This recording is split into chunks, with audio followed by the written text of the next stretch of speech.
Well friends, कैसे हैं आप सब लोग। तो आज हम today we are going to discuss a very important topic on विच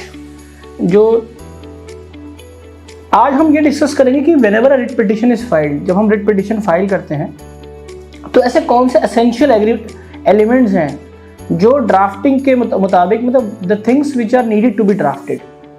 केवल 2 या 3 बातें जो बहुत ही इंपॉर्टेंट हैं as far as my little knowledge of law is concern, कि जब भी रिट पिटिशन फाइल की जाए सबसे पहले तो एक चीज जो डिटेक्ट करनी है, हमें अपने क्लाइंट से पूछना है कि उसके कौन से राइट का वायलेशन हुआ है। जो सबसे इंपॉर्टेंट चीज है, ऑनरेबल कोर्ट जब रिट इशू करती है, जो 5 तरीके के रिट्स हैं, मैंडमस है, सेशुअरी है, प्रोहिबिशन है, हेवियस कॉर्पस है, क्यूअरंतो है।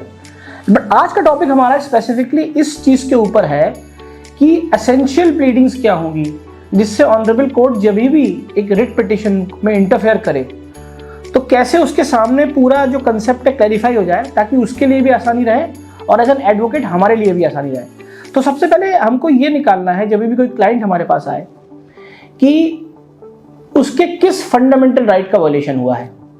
और फंडामेंटल राइट जो पार्ट 3 में बता रखे हैं, अगर फंडामेंटल राइट्स का वायलेशन हुआ है तो वो कौन सा है। अगर फंडामेंटल राइट का वायलेशन नहीं हुआ है तो उसके कौन से स्टैच्यूटरी राइट का वायलेशन हुआ है। मतलब एक ऐसा राइट जो पार्ट 3 के अलावा डिस्कस है किसी स्टैट्यूट में या किसी कोडिफाइड लॉ में। जैसे राइट टू प्रॉपर्टी है, जो पहले फंडामेंटल राइट था लेकिन अब वो एक कॉन्स्टिट्यूशनल राइट बन चुका है। तो सबसे पहले ये देखना है फंडामेंटल राइट का वायलेशन हो रहा है तो डेफिनेटली रिट इशू हो सकती है। और सेकेंडली देखना कि किस स्टैच्यूटरी राइट का वायलेशन हो रहा है।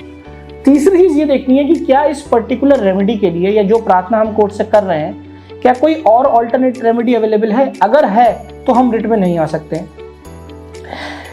ऑल्टरनेट रेमेडी अवेलेबल है तो रिट में हम केवल उन शर्तों में आ सकते हैं अगर वो रेमेडी एफिकेशियस ना हो।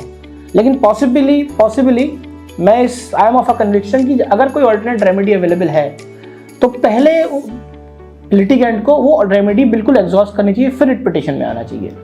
तो 2 चीजें देख ली जाए और स्पेसिफिकली प्लीडिंग्स में ये प्लीड कर देना चाहिए कि this of my fundamental right is violated या this is of my statutory right is violated. उन केसेस में रिट इशू हो सकती है जो 5 तरीके की हैं।